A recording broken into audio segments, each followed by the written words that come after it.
Chapter 14, back to work. About a week and a half after the gala, you're ready to return to work. I just hope they're happy to see me in there. As you walk through the front door, all eyes are on you. It's quiet for a long moment, and then... Ridley, welcome back. Boy, are we glad to see you, Ridley. Lux and Harold are the first ones to greet you with hugs, but soon the rest of the squad all join in welcoming you back. Even Liang has a smile on his face. It's good to see you back where you belong, Ridley. I told you this crew would be thrilled to see you. Wow, everyone, thank you for all this. I can't tell you how afraid I was to set foot in here. A solemn silence hangs over the station. It's broken by a teary-eyed Amelia. You should never be afraid to walk in here, Ridley. This is your home. We are your family. In the smiles around you, you can see that she's right. Everyone seems to be waiting on your response, and you feel the need to both show your appreciation and motivate your fellow firefighters. I just want to say, you've all been in my thoughts for the past week and a half. It's been really tough, but the thing keeping me going was coming back to my family. Ridley, we've been thinking about you nonstop. It's so good to have you back. Thanks, Lux. Families fight for each other, and we have to fight in front of us. It's time we caught this arsonist.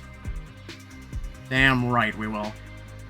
Your squad erupts in cheers, ready for the challenge ahead.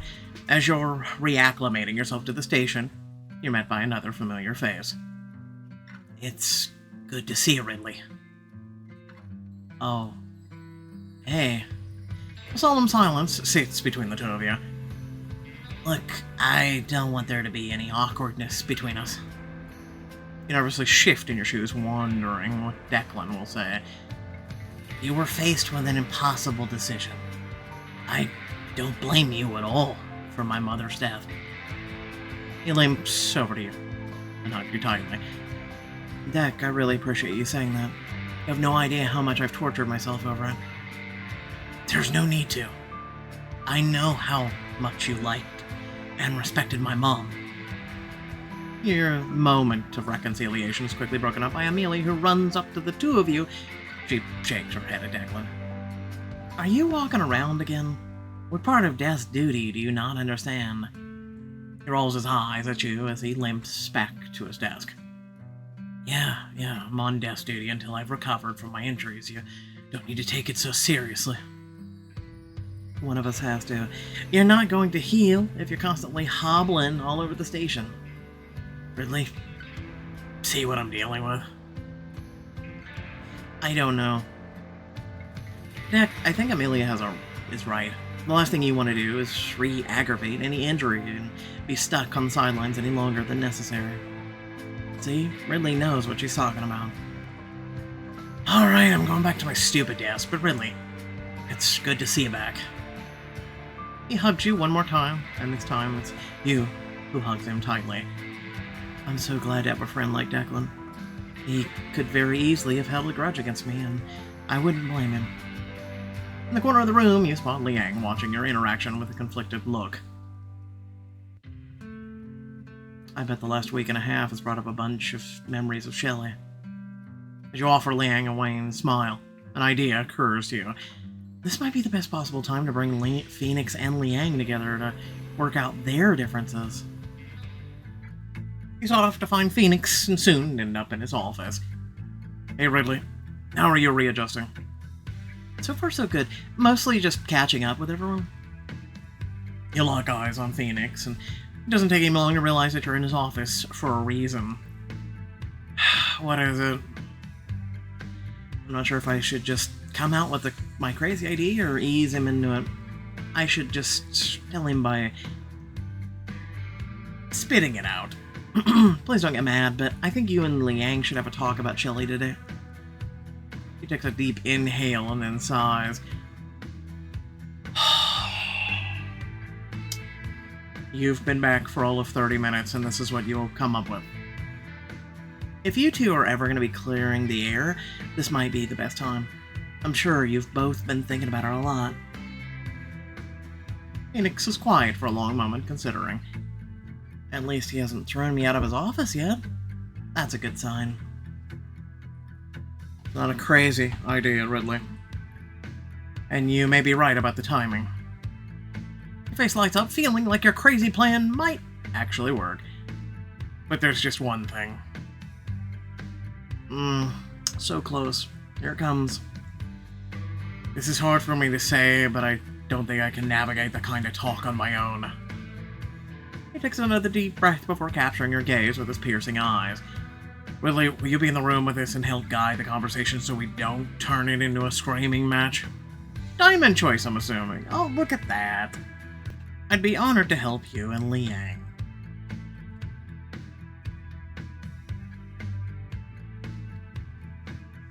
So, are you ready to do this?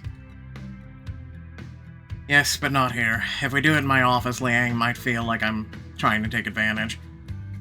Good thinking. Let's go find a place where we can have some privacy, too. You decide on the vegetable garden as a quiet, private spot. Phoenix and Liang both stand there, uncomfortable tension in the air. Liang, I think it's time we figure out what's gotten between us. Okay, good start, Phoenix. Come on, Liang, give him a volley. Yeah, I'm okay with that. Could be worse, I guess. Phoenix and Liang stare at the ground, neither wanting to open up first. If I don't do something, we'll be standing here until the vultures come for us. Why don't you start by telling us how you feel, Liang? Liang looks to you first, then Phoenix, who encourages him to speak first. Obviously, losing Shelley was incredibly tough on me. She wasn't just my fiancée, she was my best friend. Hell, the three of us were. We were like the Three Musketeers. After she died, it was so hard for me to see you, because you reminded me so much of her. You should have seen the two of them, Ridley. They were often mistaken for fraternal twins, so I was constantly seeing the woman I loved and lost in the face of my best friend. Phoenix chuckles. I'll remind you of her. Every time I looked at you, I had the same exact thought. I was so angry the two of you were robbed of your future together. It made me angry. And of course, it's not your fault, but I took it out on you. It's a good start. I'm glad both of you can open up about her.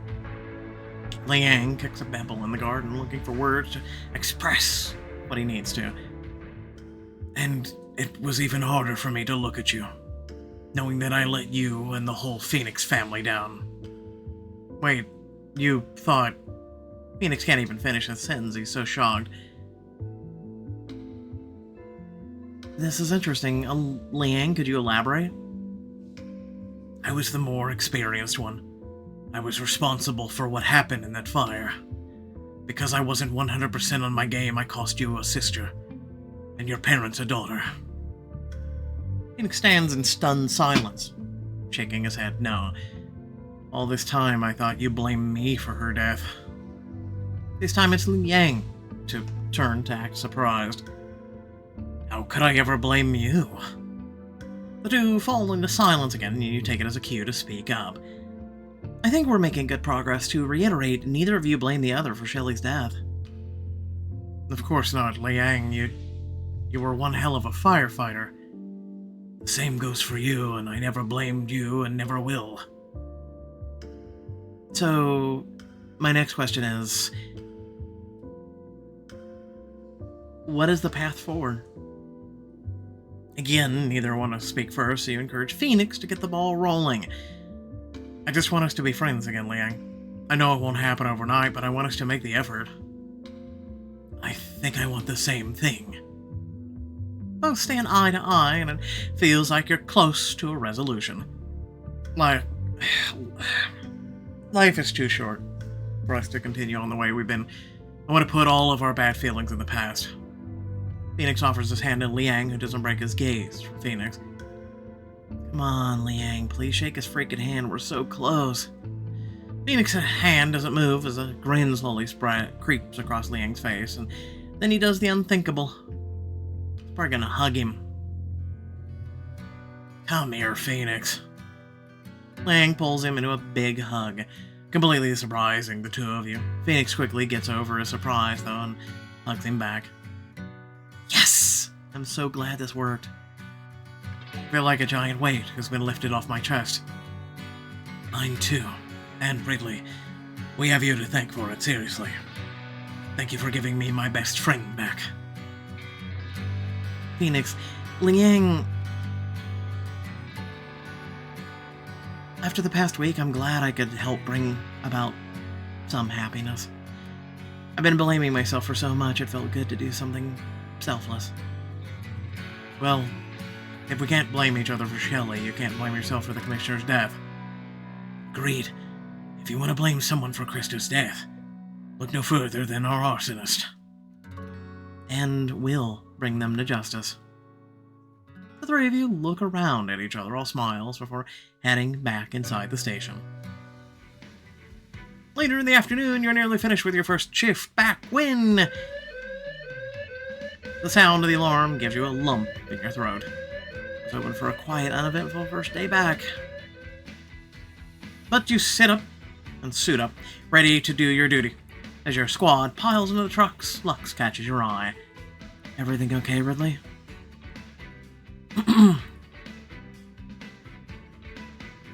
Lux, I disagree with either of these. I'm worried I'll be rusty and make a mistake. She slowly smiles as they take in your worries. You know, we haven't had a fire call here since before the gala. Really? That's always good news. I'm just saying, if anyone is going to be rusty, it won't be you. Are you sure? Positive. Plus it sounds like a small fire, perfect for getting your feet wet again. I guess you're right. Thanks, Lux. I needed the pep talk. Good. Now let's jump on this truck and go put the fire out. When you get to the fire, you realize Lux was right. It's just a small electrical fire in a suburban garage. Okay, a small electrical house fire. I can handle this. But as you stalk towards the garage, you freeze in your tracks. Your heartbeat rises as a lump chokes your throat. Images of the gala play in your head, and when you look at the fire, all you see is Declan and the Commissioner trapped in the hallway. I'm not ready for this. Phoenix is your reaction, and hurries over to you. Really look at me and take a deep breath. You do as Phoenix commands, trying to hold off the panic. Your first fire back can be a lot. Tell me exactly what's going on through your head right now. I'm not judging. Chief. I'm having flashbacks of the gala. Phoenix looks you over, and a wave of concern flushes over him. Those will eventually go away, I promise. But today I'm going to ease you back into action. Ease me back in? Like, watch this one from the sidelines? No, we still need you. But I want you assisting Harold and Lux with the EMT work. Sound good? Your heart knots with a sense of longing and shame. You want to be on the fire duty with the rest of the team, but deep down, you know you're not completely ready. Sounds good, Chief. I'll do what I can. Quickly find Lux and Harold bandaging up two kids that accidentally started the fire. Looks like I'm your extra hand today. We never have enough. Help us out with these kids. You kneel down to check the kids for injuries, and the two look to you shamefully. You two okay? Any bad burns? I swear to God, if it's the atypical 2 to 3 kids we see, I'm gonna throw something. Nothing too serious. I'm more worried about my parents and what they're gonna do to me. Yeah, that's not gonna be pretty. Okay, these are the less commonly used kids, but still. Don't feel too bad, guys. I'll have a little talk with them. Believe it or not, I did something similar when I was your age. We all did. Mine, though, didn't start a fire, but there were some close calls. Now I need to know the big mystery. What exactly happened? We were starting a punk band, and I guess we plugged in too many instruments and amps. Oh, yeah. Your average garage outlet is not equipped to handle that power. A punk band, huh? Do you have a cool name yet? We were torn between Worst Frenemies and Voodoo Symphony.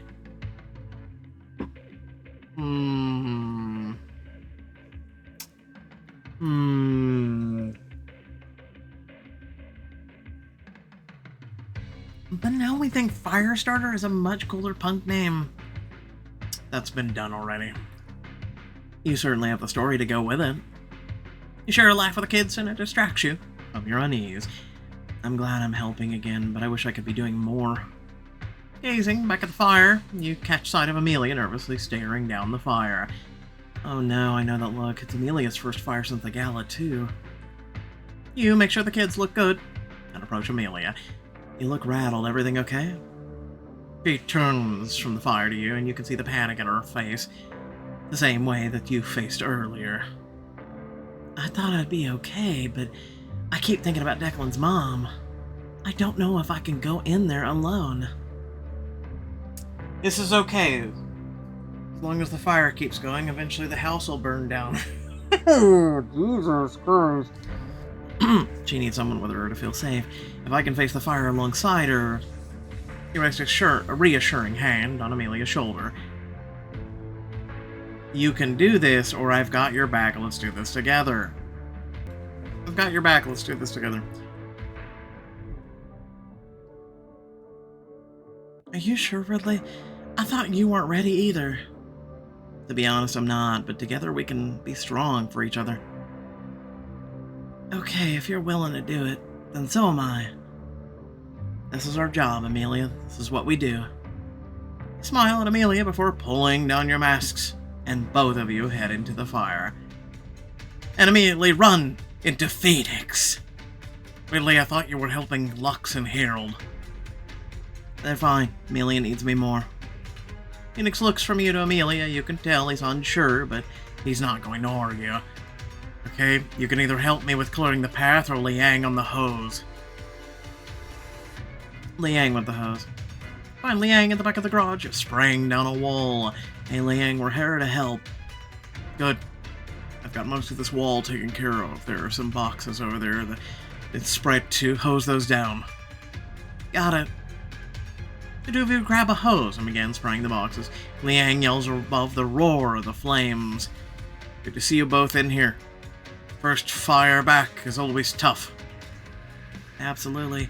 I'm glad we're getting our wings back with a garage fire instead of something that the arsonist set off. You and me both. The fire actually reminds me of the first call I went on. Any big rescues on that one? No, it was just a house fire, and luckily no one was inside when it started. Amelia seems to be relaxing more when she's talking about past fires. I should keep that going. Amelia, tell me... about your first rescue. Oh, it's a good one. It wasn't a fire, but at a skyscraper. The scaffolding underneath the window washer broke 42 stories up. Your eyes go wide at the thought of the poor window washer plummeting 42 stories to his death. Luckily, the guy grabbed on for dear life to the other side. When we got there, he was still barely hanging on. I rappelled down to him, tied him to me, then Phoenix pulled us both to safety. Oh my god, Amelia. The story for the ages. I definitely had some adventures in this job. Hard to believe, I've only been at it for a few years. Yeah, I've been told time flies in a dangerous job environment like this. Sure does, but you do get to acclimate plenty of great stories along the way. Oh, I've already got a few. The carnival story or the metro fire are definitely spine tinglers. And of course the red panda rescue. Who could forget? And Amelia continued to help your squad, and very soon the fire's out, and you and Amelia high five. We make a good team, Ridley. We definitely do, and Amelia really has had my back since day one, even after the gala. Amelia, thank you for being my firehouse sister. We've always been through so much together, so I'm grateful to have you by my side. That goes two ways, Ridley. You've always had my back, too. We're family. We're supposed to look out for each other. Still, thank you.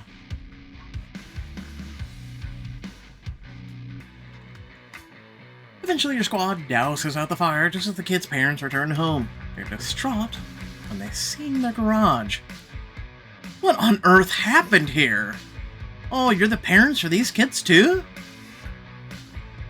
Mom, Dad, we can explain. The kids try to apologize to their horrified parents, and it's hard not to feel for them as they stammer through their words. Come on, Ridley. We got a punk band to save. And Lux walk over to the family. Hi, Mr. and Mrs. Lutz. Just like your kids are Klutz. What? Mr. and Mrs. Lutz. I want to let you know that your kids are okay. If it wasn't for their quick thinking, this could have been much worse. They told us right away. A lot of times people think they can handle it in themselves, but if they didn't call us immediately, your whole house may have been lost. They really are a couple of smart kiddos. Yeah, except for plugging too many things in the wall, but yes, well, regardless, we're going to have a long talk about how this fire started. The kids look down at the ground, knowing what's in store, but Lux puts their arm around their father. As a favor to me, though, please don't go too hard on him. The city needs more good punk bands. I'll, take that into consideration. The father then starts taking off his belt. No.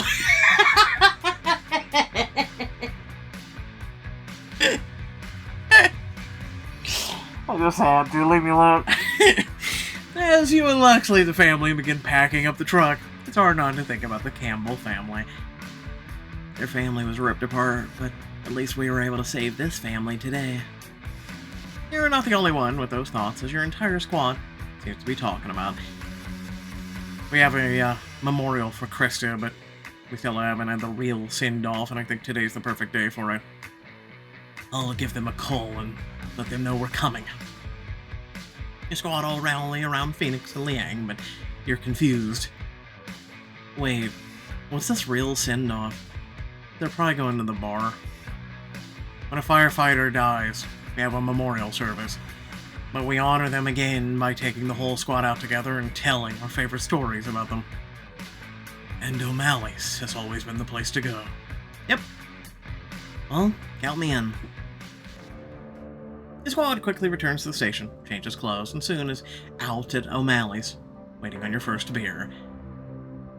Here we go. A round of beers from my favorite engine house, and if you don't mind, I'll join you in the first toast to the Commissioner. She was a legend who died the hero's death. Rest in peace, Commissioner. Your squad goes along with Michael and raises their glasses for your fallen colleague. Just finishing your first toast when a familiar face limps in. Hey, gang. I hope you poured me a beer, Michael. Coming right up, big guy. Glad you could make it down deck. We were all hoping you would. I wouldn't miss the chance to celebrate my mom's life. She was something special. Michael pours Declan a beer, and soon you're toasting to the Commissioner again. The rounds continue for your squad. It seems each one comes with more stories and toasts. Eventually your big group ends up breaking into smaller pockets of conversation. You look around and see who you want to go talk to. Not even hesitating. You find Declan sitting alone at the bar, and take a seat next to him. You mind if I sit? Please. We haven't gotten to talk much since... He can't even finish the sentence. He silently sipped his beer for a long moment. You know, it's funny. If you asked my mom to make the choice you had to, she would have sacrificed herself to save me in an instant. Snaps his fingers to illustrate his point. But I can't help thinking that I should be dead, and she should be alive. She was so important to the city. You take a deep breath, thinking of something, anything to say to someone who lost their mom. Declan, those feelings are completely natural. That's why it's called healing process. These are feelings you have to sort out, but it will get better. Promise. It's also survivor's guilt. He surprises you by standing up and giving you a big bear hug. Thanks, Ridley. You always seem to know exactly what I need to hear. You toast to Declan's mom, and then leave him to his thoughts.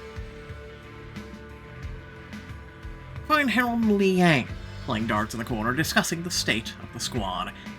Given everything that this house has been through, did you think this kind of turnaround was possible? Not at all. I have to hand it to Phoenix. He's done a great job pulling this team together. I never thought I'd say it, but I'm proud to be in 57. Hey guys, can I get a winner? Sure thing, but Harold seems unbeatable tonight. I'm in the zone, Ridley. Harold and I were just chatting about the changes we've seen in the squad. I know you're, just a probie, but you're not like any probie I've ever seen. What are your thoughts? I think I've earned beyond my probie status, don't you? My thoughts are... I'll keep doing what I can to bring this team together. I'll never stop working to make this house the best it can be. That's what I like to hear, Ridley. I know things might feel bleak right now, but you've got a good career ahead of you in this line of work. Smile at Liang while sipping your beer, then proceed to get your butt kicked by Harold and darts. Dang, Harold, you really are good at this. I don't even want a rematch. Harold and Liang laugh and you leave them to their game. Amelia and Lux. You venture over to the bar and find Lux and Amelia talking about Declan. Not interrupting, am I? Of course not, Ridley. We were just talking about you-know-who. Dec's been really, taking it tough. I can't imagine losing your mom like that. You all look over at Declan, who's sitting with Phoenix, drowning his sorrows in a beer. He's just been in a really dark place, and I've been doing everything I can to talk him through it. But I just don't think I'm getting through it all. Lux gives Amelia a hug as she wipes away a tear. Amelia, you're doing the right thing. It just takes time. And just by being there for him, you're helping him through this awful grieving process. Amelia hugs you and you can feel her tearing up again. Thank you, Ridley. Your support means so much to me. You toast once to the commissioner and then leave Amelia and Lux to their conversation. As you meander through the bar, you spot Phoenix sitting alone in a booth and join him. He raises an eyebrow as you sit down, even though we were just told Phoenix was sitting with Declan. You okay, Ridley? You look like you could use some air. Just an intense night, so many stories and emotions.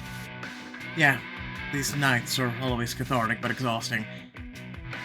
You let out a sigh as you sink into the seat. Phoenix leans in. You know, if you do want to grab some air, I happen to know of a secret rooftop balcony above the bar. I used to go up there a lot back when I was just a regular grunt without all the responsibilities. It's hard to picture you as a regular grunt. Believe it or not, I was just like you once. Well, maybe not just like you, but you get my point. Anyway, I'd love to show it to you if you're game. It would be nice to get some air and some alone time with Phoenix. Oh, could you show me the balcony? And your pee-pee too? Sorry. Oh, lead the way. I could definitely use some air. Phoenix leads you up a back stairwell to a door that opens to a small rooftop balcony where stars shine brightly overhead. Wow, Phoenix, this is beautiful. Although it is a bit chilly. He hugs you to his side as you cuddle up on a bench. It's a little hidden oasis away from all the noise. And I actually love the cold, crisp air up here. Wait, so how many paramours have you brought up here over the years? He laughs as he pulls you tight to him. Well, the last girl I was up here with was definitely special. He raises an eyebrow at him and he laughs again. Her name was Shelley. This was our spot, mine, Shelley and Liang's. So... You haven't been up here since Shelley died? He shakes his head, no, while taking a sip of his beer. Nope, it didn't feel right. Like I said, it was our spot, and without Shelley or Liang, I guess I was afraid of feeling lonely. You look around at the small balcony and smile at Phoenix. I'm glad you can share it with me. It's funny. Shelley and Liang used to always make fun of me for being chronically single. Shelley liked to end our nights up here by yelling to the stars for me to find someone special to bring up here. Well, hope she's happy now. It took a few years, but you came through. Phoenix hugs you to him again and brushes his lips over yours in a sweet kiss. I've been thinking about Shelley a lot since the night of the gala, wondering how she'd be handling everything. And how do you think she would? Shelly was always one to wear her emotions on her sleeve. So I think there'd be a lot of crying, anger, and a big desire for revenge. We're not too different then. I keep telling you. I know, and I wish I could have met her. But it has really been tough. What's the worst part of this for you, really? For me, the worst part has been... I would say knowing the person is still out there, but also second-guessing yourself. Knowing he's still out there. Ball up your fists as you lean into him. I'm terrified that the guy is going to strike again and take out another one of us. It's been on my mind, too. We need to bring the guy in. It's already too late. And Phoenix let out a waned laugh in commiseration. It feels good to get that out, to tell somebody. You can always talk to me about things. I'm here for you, really. He runs his hand over your head as he stares off into the night sky. You know the hardest part for me. Trying to keep my head up and not waver. I know that everyone is looking at me as chief to lead by example, but it's hard, really. It's really, really hard. It's hard on all of us. But it's the chief I should be keeping everyone focused on the job at hand. Poor Phoenix, he thinks he needs to be superhuman. Phoenix, you're already a great leader by example. Everyone in the house thinks the most of you, but we don't expect you to be perfect. A sad smile crosses his lips as he pulls you in and kisses your temple. Thanks, Ridley. You're very wise for a probie. Everyone keeps calling me that today, and I'm a little pissed. Can you believe I'm still only a probie? Feels like I've been through so much in such a short period of time. Tell me about it. Your probie period is supposed to be just a learning on the job, getting a little experience, not jumping out in front and leading the show. I don't mean to. I really don't mind hanging in the back and sitting under the learning tree. He lets out a hearty laugh. Oh, sure. You would I have no problem being told to sit back and just learn on this when you crucify me. This time it's you who laughs, and the laughter feels good in the brisk night after everything you've been through. I'm curious about something, Ridley. What do you think you'd be doing if your apartment ever caught fire and I never came out there? Wow, that's never something I have even thought about. It's hard to even think about that old life now. But I think I'd still be feeling trapped in my dead-end job. Believe it or not, I once felt that job was my calling, so I think I'd still be trying to make it work. That's kind of sad. And who knows if we'd have ever met. I'd like to think we could have. Maybe in a coffee shop or supermarket, and then there wouldn't be all the job politics. Nah, those are worth the trade-off of being a firefighter and working in your house. I agree. Phoenix kisses you tenderly, and for a moment you wish you could take things further up here. I might have to bookmark the spot and come back with Phoenix when our whole squad isn't downstairs. Speaking of, we should probably get back downstairs before we're missed and people start talking. A good point, but there's still something we have to do up here. And what might that be? Remember when I told you that my sister would yell to the stars for me to find someone? Well, that was something we all did. We'd take turns yelling into the night sky for the universe to give us something we wanted. So that's what I want us to do. Okay, I'm game. But you go first. Phoenix nods his head and makes a theatrical display of clearing his throat. Want to catch the arsonist before he hurts anyone else? Not bad. I guess it's my turn now. You stand up on the bench, do your own theatrical throat clearing.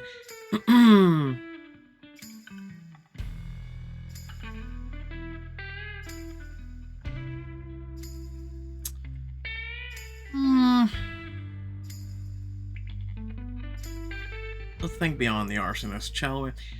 Phoenix and me to have our happily ever after. Phoenix stands on the bench next to you and yells once more. I want that too, universe. Okay, we got that out of our systems. Let's get back down to the squad. Agreed. He kisses you once more, and then the two of you rejoin the rest of the 57 in the bar. As the night wears on, your team starts filtering out. Only a few of you are left when Michael announces last call and you go to settle the bill. You guys really got your money's worth tonight, but it's all still covered by your arm wrestling one. Really? Even after all we drank tonight? Yep, those are the rules. You earned it fair and square, but your month is almost up, and you gotta go back to paying for your drinks like everyone else. Well, if we got to drink all your beer and let off our steam all night, you're at least getting a big tip, Michael. I appreciate it, Ridley. It's not often we get big tipping probies in here. Laugh with Michael as you leave him a generous tip before heading out with the last of your squad. I got a taxi coming. If anyone is headed in my direction, you're welcome to share it.